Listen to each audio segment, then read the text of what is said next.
Business Essentials Podcast. Unlock your career. Learn to speak business English like a pro. You know that feeling when you pour your heart into a great episode and then half your listeners vanish before you even get going? Today, we're going straight at that problem. How to hook your audience in the first 60 seconds. In this episode, we'll break down that crucial first minute where you either win people over or watch them disappear. And as a bonus, you'll pick up some really useful business English along the way, especially if you're listening at a B2 to C1 level. Sarah, thanks so much for joining me for this one. Why does that opening minute matter so much? Great to be here, Marcus. Look, most people don't realize this, but between 20 and 35% of new listeners drop off within the first 5 minutes of a podcast episode. But the real kicker is that 10 to 25% of your entire audience is already gone within the very first minute. That's one of the highest drop-off points besides the closing credits. Losing people in under a minute? That's brutal. It really is. Let me put this into perspective. The average human attention span is now only 8.25 seconds, down from 12 seconds in 2000. That's a 33% decline in less than 2 decades. Which means you're not just competing for attention, you're also pushing back against basic biology. 8.25 seconds? That's less than a goldfish, right? Exactly. And for anyone creating content, podcasts, presentations, videos, this means your message needs to hit fast and hit hard, or people will simply scroll past you. The first minute isn't just important, it's everything. So basically, if you don't hook them immediately, you've already lost? Pretty much. Let me paint a picture. Imagine you launch a podcast episode. You spend the first 60 seconds doing a warm welcome. Hi, everyone. I'm so excited to be here today. Before we dive in, I want to thank our sponsors. By the time you get to the actual content, 30 to 40% of your audience is already gone. Because they didn't know what they were getting? Yes, their brain is making a split-second decision. Is this worth my time? And without immediate value or intrigue, the answer is no. Research shows that listeners decide whether they'll listen regularly within the first 5 to 20 minutes. But for people 55 and older, that decision window is even shorter, often within the first 5 minutes. For our listeners learning English, what does drop off mean in this context? Good question. Drop off means to leave or stop listening. So when we say 20% drop off, we mean 20% of people stop listening and leave the episode. In business English, you might also hear churn rate for customers who stop using a service, or attrition for employees who leave. But drop-off is really common in media and content contexts. So you'd say people drop off, not drop down or fall off. Exactly. Drop-off is the phrasal verb. Fall off could work too, but drop-off is more precise for this context. You'd hear it all the time in analytics meetings. We saw a 10% drop-off at the 2-minute mark. Got it. So let's drill down into why this happens. What's actually going on psychologically? That's a good phrase. Drill down into. I love that you're using it. So there are actually several psychological principles at play. The first one is called the Zeigarnik Effect. Basically, people remember unfinished tasks 90% better than completed ones. Wait, unfinished tasks? How does that help? Because your brain hates leaving things unfinished. When you start something and don't complete it, there's this psychological tension that keeps pulling your attention back. It's called an open loop. So if I open an episode by saying, wait until you hear the one mistake that's costing businesses millions, your brain goes, okay, what's the mistake? And you stay listening until I close that loop. So you create curiosity by not giving the answer right away? Exactly. And that's different from the second principle, which is the curiosity gap. This is when you recognize a gap between what you know and what you want to know. Research shows that curiosity-driven headlines boost engagement by as much as 30%. But here's the key. It has to be specific curiosity, not vague mystery. What's the difference? Okay, so vague mystery is, wait until you hear what happened next. That's clickbait. You have no idea what the topic is or why you should care. But specific curiosity is, You're about to discover the one hiring mistake that's costing your company millions in turnover, and it's probably happening in your recruitment process right now. Now you know exactly what the gap is and why it matters to you. Oh, so it's relevant to my life? Correct. The curiosity has to be personally relevant. Otherwise, your brain just dismisses it as noise. And that ties into the third principle, the novelty effect and orienting response. The what? I know, it sounds technical, but basically, your brain is hardwired to notice unexpected or novel stimuli. When something breaks your expectations, a surprising statistic, a dramatic statement, an unusual tone shift, your brain automatically resets attention. Research shows that when presenters use novelty strategically, they see 34% greater recall of critical messages. So it's like a pattern interrupt? Exactly. Your brain habituates to predictable patterns. But when you break that pattern, it triggers this ancient survival mechanism where your brain goes, wait, something changed, pay attention. That's the orienting response. And it's incredibly powerful, but it only lasts 3 to 4 seconds. So you have to use it wisely. So basically, you shock them into paying attention, then you have to deliver value fast. That's right. And this is where most people fail. They use novelty to grab attention, but then they don't follow through with substance. The brain learns to ignore those tricks over time. Okay, so talk me through the common mistakes. What do people get wrong? The biggest one is what I call the slow warm-up, or burying the lead. Imagine someone starts their podcast like this. Welcome to the Marketing Minds podcast. I'm your host, Sarah Chen, and I'm so excited to be here with you today. Before we dive in, I want to thank our sponsors at Content Flow. And today's episode is going to be really interesting. We're talking about social media trends. But first, let me tell you a little bit about myself. That feels like every podcast I've ever abandoned. Right? And here's why it fails. By spending the first 45 to 60 seconds on pleasantries and housekeeping, you've already blown your critical window. The Zeigarnik Effect can't activate without compelling tension. Warm welcomes create zero psychological loops. So what should you do instead? You flip the script. Instead of starting with, welcome, thank you, let me introduce myself, you start with the value and the hook. Like this. 43% of social media managers are about to be completely blindsided by one algorithm change, and it's happening next month. In this episode, you'll discover exactly what's changing and the 3-step strategy that keeps your reach intact. I'm Sarah Chen, and this is Marketing Minds. Oh wow, that's so much better. Right? You've created curiosity. What's the algorithm change? You've established stakes. 43% are unprepared. You've promised concrete value. 3-step strategy. You've introduced yourself. And you've set expectations. All in 25 to 30 seconds.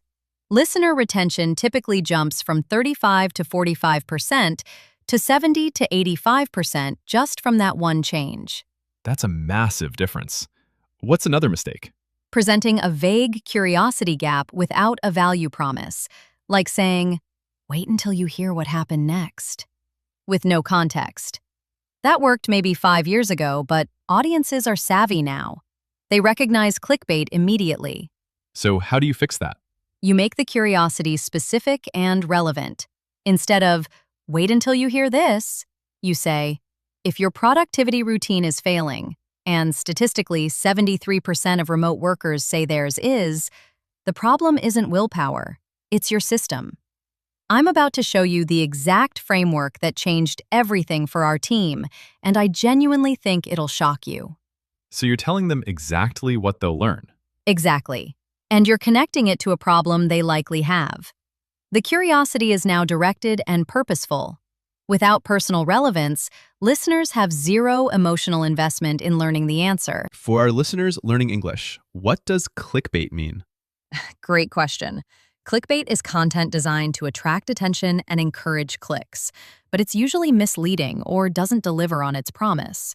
It comes from bait, like you'd use to catch a fish. You're luring people in with sensational headlines. In business English, you'd say something like, that headline feels like clickbait, or we don't want to resort to clickbait tactics. So native speakers see it as negative? Totally. It's seen as manipulative and low quality. People will say, don't be clickbaity, or that's such clickbait. It erodes trust. Okay, so what's another big mistake? Inconsistent opening energy. Imagine a host speaking in a flat, monotone delivery. So, today we're going to talk about productivity. And I guess it's kind of interesting because, a lot of people struggle with it. So let's dive in. That sounds exhausting to listen to. It is. And here's what's happening. Vocal paralinguistics, that's the tone, pace, and energy of your voice, communicate emotional content far more powerfully than words. A flat, monotone opening literally says, I don't care about this, and neither should you. Listeners unconsciously mirror that apathy. So your energy sets the tone? Exactly. Research on voice modulation shows that varied pitch, pace, and tone significantly increase memory retention and engagement. Presentations with varied vocal delivery are 40% more engaging than monotone delivery. So if you want people to care, you have to sound like you care. Can you give me the exact right way to say it? Sure. Instead of that flat opening, you'd say with strategic energy. If your productivity routine is failing, and statistically 73% of remote workers say theirs is, the problem isn't willpower, it's your system. I'm about to show you the exact framework that changed everything for our team, and I genuinely think it'll shock you. Hear the difference? Vocal energy, specificity, and confidence communicate that this matters. So it's not about being fake or overly enthusiastic? No, not at all. It's about being genuinely engaged. Energy mismatches, where you're talking about something exciting but your voice is flat, create cognitive dissonance. People feel the mismatch and they disengage. Okay, so what about starting with ads or tangents? I feel like that's a killer. Oh, it absolutely is. That's mistake number 4, starting with irrelevant information. Imagine an episode that opens like, hey everyone, welcome back to the show. Before we get started, I want to thank our sponsor, Cloudbase Pro, who offers enterprise-grade solutions for... Also, quick shout-out to the amazing members of our Patreon. By the way, we're in New York today and the weather is insane. Anyway, our topic today is... I've heard that exact opening 100 times. And you've probably abandoned it 100 times too, right? Because by the time you get to the content, 60 to 90 seconds are gone. The listener's mental calculation is effort required, listening through multiple detours, versus reward, the topic they're interested in. And the effort outweighs the reward, so they abandon. So what's the fix?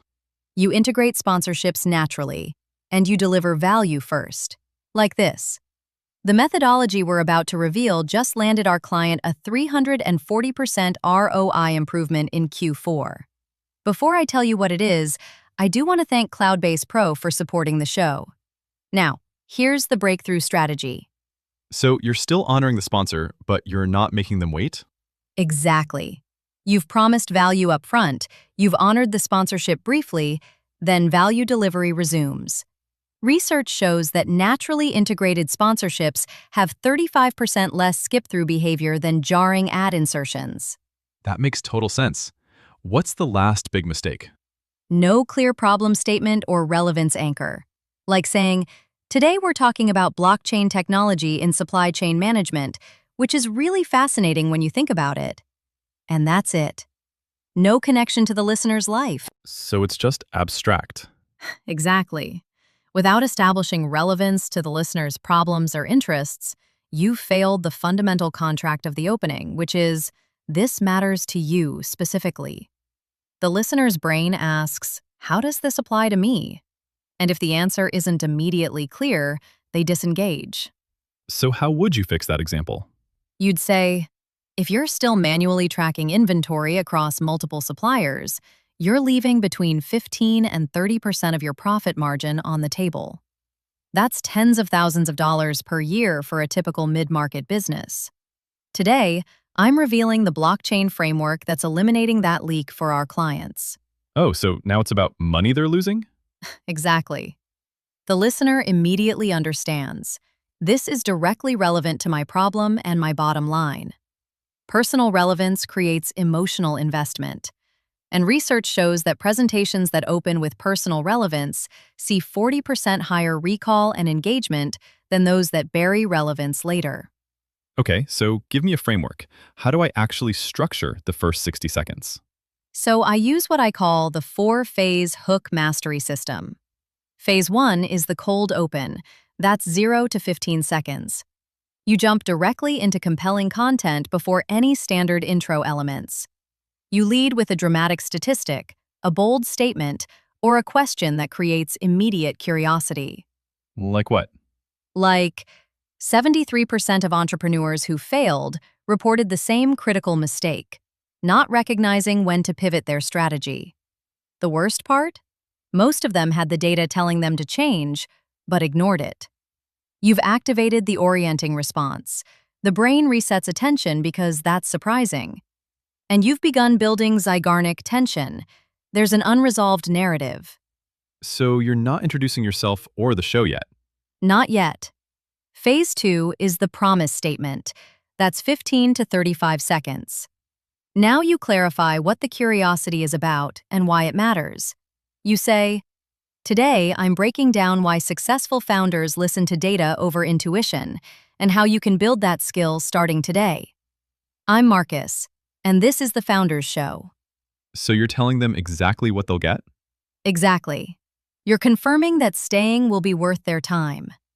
You're establishing personal relevance, and you're previewing the specific value coming. This phase converts vague intrigue into specific listener motivation. Got it. What's phase 3? Phase 3 is the introduction. That's 35 to 50 seconds. This is where you briefly establish credibility and set expectations for the episode structure. Like, "I'm Sarah, and I've spent 12 years working with Fortune 500 sales teams. This episode breaks down one framework I developed that generates consistent pipeline, and I'm going to walk you through it step by step." So you're building trust. Right. You're giving just enough background to establish why listeners should trust you, and you're preparing them mentally for what's coming. And phase 4 is the core content launch. That's 50 to 60 seconds. This is where you deliver on the promise. You jump directly into the first piece of substantive content. Like the actual strategy or story? Exactly. By this point, you've secured attention, promised value, established credibility, and prepared listeners. Now you deliver. The Zeigarnik Effect is active. They've invested 60 seconds and they want closure. Curiosity is directed. They know what question is being answered. And parasocial connection is initiating. They're beginning to trust your voice. That's a good phrase. Parasocial connection. What does that mean? Great question. A parasocial relationship is a one-sided perceived relationship where listeners develop genuine emotional investment in hosts, even though there's no real reciprocity. It's why people feel like they know podcast hosts personally, even though they've never met. In business contexts, you might talk about building parasocial relationships with your audience, or leveraging parasocial dynamics for brand loyalty. So it's like a friendship, but not actually reciprocal? Exactly. The listener feels connected to you, but you don't know them personally. And podcasting is uniquely intimate for this. You're literally speaking directly into someone's ears during private moments like commutes or workouts. That intimacy is podcasting's greatest strength for building long-term audience loyalty. Before we wrap up, let's recap the key terms we talked about today. Sure. The main ones were drop-off, drill down into, clickbait, parasocial relationship, and open loop.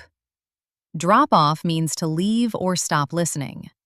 Drill down into means to examine something in detail. Clickbait is misleading content designed to attract clicks. Parasocial relationship is a one-sided perceived connection between audience and host. And an open loop is an unfinished narrative that creates psychological tension. Great. So, our listeners can use these terms when they're planning content strategy, analyzing engagement metrics, or discussing audience retention with their teams. Exactly. And remember, this isn't just about podcasting. These principles apply to presentations, video content, emails, even sales pitches. Anytime you're trying to capture attention, the first 60 seconds determine whether people stay or leave. So, Sarah, what's the one thing you want people to take from this?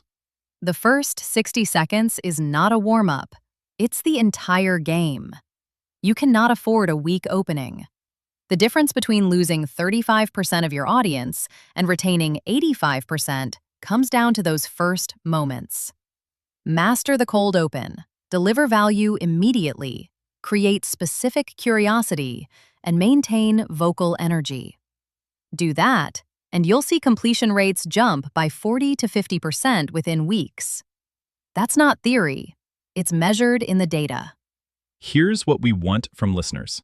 Think about the last piece of content you created. Did you bury the lead? Did you start with housekeeping instead of value? Try restructuring your next opening using this 4-phase system and let us know what changed. We genuinely want to hear your results. And if you manage a content team, share this episode. These principles compound. When everyone on your team masters the first 60 seconds, your entire content library becomes more effective. Okay, get ready for the next one. Stop boring people with data. Make charts tell a story. We're talking about turning spreadsheet snooze fests into visual stories that people actually want to see. Ooh, and I have to say, I'm already excited because we're going to share some examples that are just chef's kiss, total game changers. I love your enthusiasm. We'll break down the storytelling framework, dive into the psychology of what makes charts stick, and call out the mistakes that sabotage your message. Fair warning, you might never look at a pie chart the same way again. That's a promise. All right, everyone, it's been a blast. Until next time, stay curious and keep those creative wheels turning. We'll catch you on the flip side. Happy exploring, everyone.